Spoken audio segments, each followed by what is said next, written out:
Alright, today we are back with a video from Yarn Hub, a channel I've not watched in a few months now. This time on when F-16 Falcons ate hawks for breakfast. No idea what this is referencing, perhaps something modern war, but I don't know when. Oh, F-16.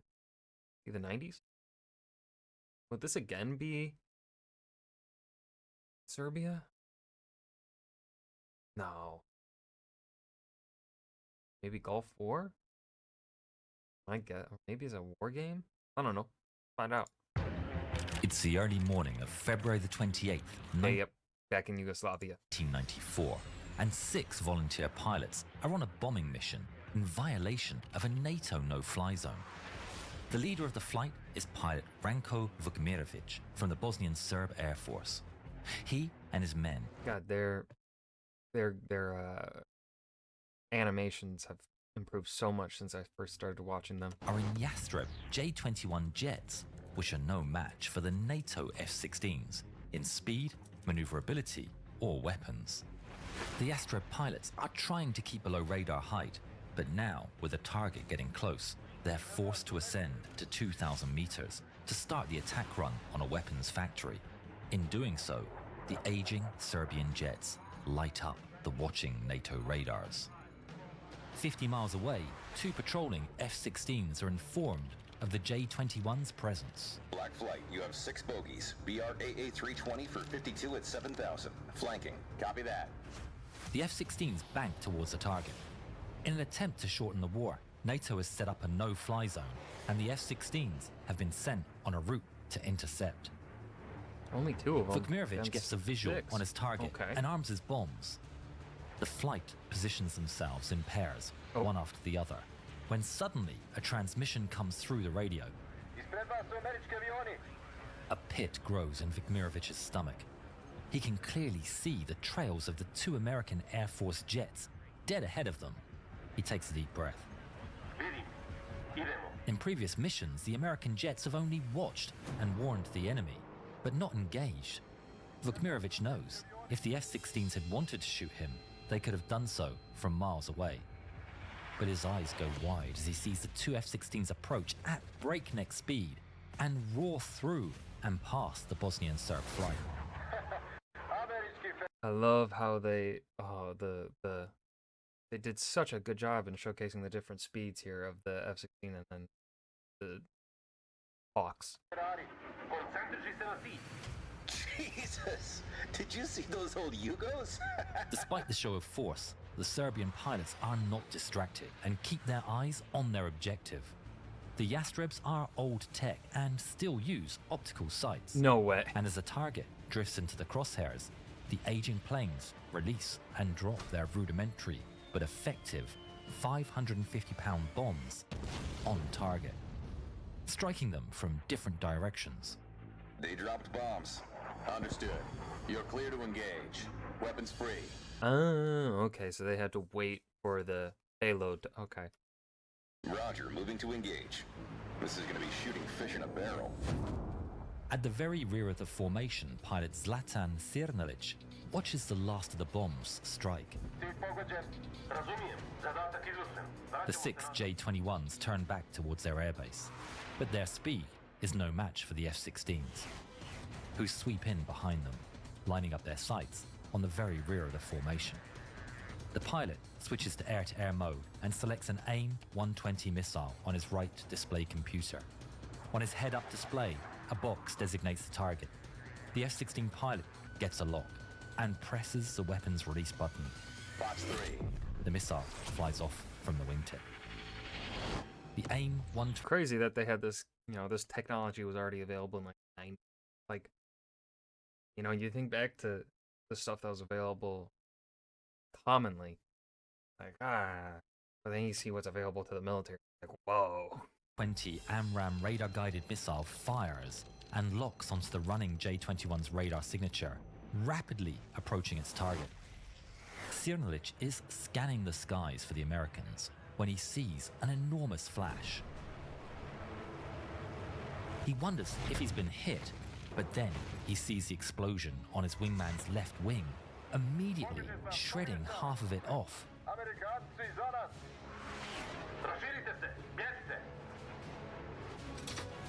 The 5 remaining J-21s turn over and dive for the ground. One of the F-16s gives chase, following them all the way down into the valleys between the Bosnian hills. Each pair of J-21s goes its own way, leaving Sirnilic completely on his own. Oh, He not good. frantically looks over his shoulder as he flies through the terrain, catching the terrifying sight of an American fighter hot on his heels. Subscribe on the mountain. That's funny. Fox 2. The F-16 fires an AIM-9 Sidewinder heat-seeking missile. It locks on to Sirnilic's hot engines and chases him down across the sky. Sirnilic, flying low, skims over some electrical transmission wires.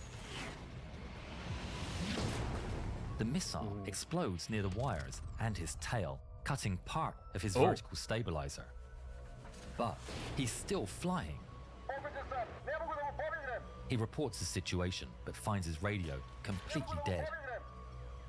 Alone and vulnerable, Sirnilic looks over his shoulder, I would expecting a bail. second impact at any Nope, moment. I'm not dealing with an F-16. Fucking whoop, parachute, goodbye. But instead, he sees the F-16 turning away. Oh, never mind.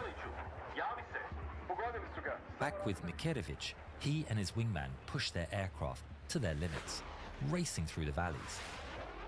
But the F-16 relentlessly closes the distance. Fox 3. He releases another AMRAAM missile, which rockets towards its target. Mikerevic is still looking across the sky to catch a glimpse of an enemy fighter when the missile flies in and disintegrates his wingman. The Yastreb explodes into flame and scrap. He breaks into evasive maneuvers once again as the F-16 fires another missile. It slams straight into his engines. The explosion shreds the fuselage and flames pour out of the holes. See, this is in this circumstance. I don't understand why they're even trying to run. I would just bail. I don't know. Like, I mean, well, are they? If they bailed, would they face like execution at home? Maybe, probably. Might face execution from their high command for cowardice or whatever. He wrestles a dying aircraft, pulling hard on the stick and willing it to ascend as it burns all around him.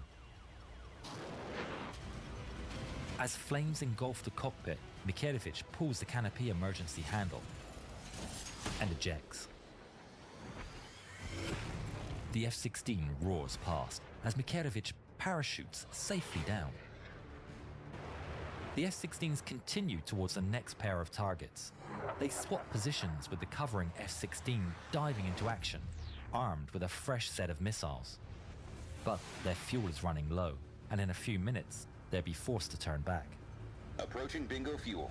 2 bandits trying to escape. I may be able to get one shot. Roger that. South of the F-16 pair, Vukmirovic and his wingman, Goran Zaric, have been forced to hear their friends taken down one by one in rapid succession. Any hope they have is crushed by the sight of an F-16 appearing over the hills behind them. The pair break formation terrifying, as the dude. American jet sweeps in. With just enough fuel left to make it back, the F-16 gets aloft. Fox 2. Vukmirovic sees the missile launch off the rail and turn toward him. He turns hard, trying to outmaneuver it. But it's no use.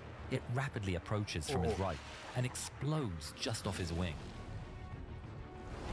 He's stunned, but the fragmentation does no significant damage. Oh. He looks Damn. back, expecting more, but instead, the F-16 pulls off the chase, out of fuel.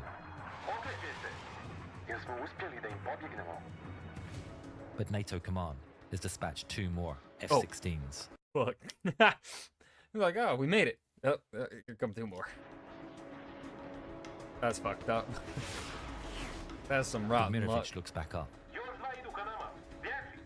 The 2 J-21s scramble for speed, diving down as far as they dare into the valleys. They skim the treetops, racing between the hills, with the F-16s all the while shadowing them and keeping up. They look over their shoulders to see the F-16s closing the gap. There's nothing they can do to come out on top. In desperation, Bukmirovic tries a last-ditch idea. He turns straight towards a cliff at maximum speed. Zaric keeping close formation behind him. His heart races as the two jets head straight towards the Earth.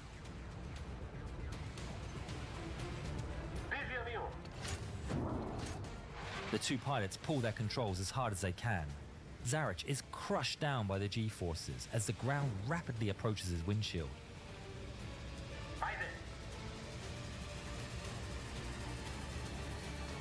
Bukmirovic's jet clips the ground and bursts into flames. But here's the thing, you know the F-16s are a much more technologically superior machine compared to yours. What makes you think this maneuver isn't something that they wouldn't also be able to do? Zaric looks back. There's no parachute. Oh. Dead. Hey, they're right there. The F-16s burst through the smoke, still in pursuit. He pulls back into a dive, rushing to use the terrain as cover. But they're far too... I could see maneuvering through the mountains and valleys and stuff to try and lose them, but doing a last-ditch, sort of pull-up thing, sure, would have worked with probably a similarly, an enemy on the same sort of technological scale as you. Not one that completely outscales you. Close. Box 2. The missile closes the gap and explodes into Zaric's tail. His fighter bursts into flames, and he loses all control. He releases the canopy and ejects, but he's far too low. Uh-oh. The parachute has no time to open, and he falls into the fireball of his own crashed jet. Oh. Ouch. Oh, that's a bad way to go. Oh. Splash 1. There's another bandit on the radar. Engaging. The F-16s leave the scene and catch up to another J-21 flying low over the countryside. Is it who we think It's it is? Cernalic, Yeah. limping his damaged jet home to safety. He's keeping an eye on his gauges when an F-16 roars past. He's filled with dread and immediately pulls on the stick. His only plan is to gain enough altitude to eject before the American can finish him off. The F-16 gets behind him, and he grabs the canopy emergency handle. But then, the F-16 pulls up alongside, matching his speed. He locks eyes with the enemy pilot. The American salutes him and flies away. Now, why'd he do that? Out of the 6 Yastreb pilots that volunteered for that dangerous mission, 3 never returned home. Cernalic would later say, "I don't have any bad feelings towards the American pilots." This event is usually referred to as the Banja Luka incident and represents the first NATO combat engagement in its history. Robert Wilbur Wright was credited with 3 victories, the highest score by a USAF pilot in a single mission since the Korean War, while pilot Stephen Yogi Allen was credited with 1 victory. God help them if we use our F-117s. Haha, niko nam nije rekao da je nevidljiv. Pogledaj ovaj film I vidi kako je oboren F... Alright, and that was when F-16 Falcons ate hawks for breakfast. I think Yarnhub did a really good job of, this in of itself, in isolation, is not really an interesting story, right? It is about one side completely dominating the other. But the way Yarnhub told it, I think they did a great job of making the story interesting. So that's really all I have to say about it. I haven't said inside the video itself. So, yeah. Next video.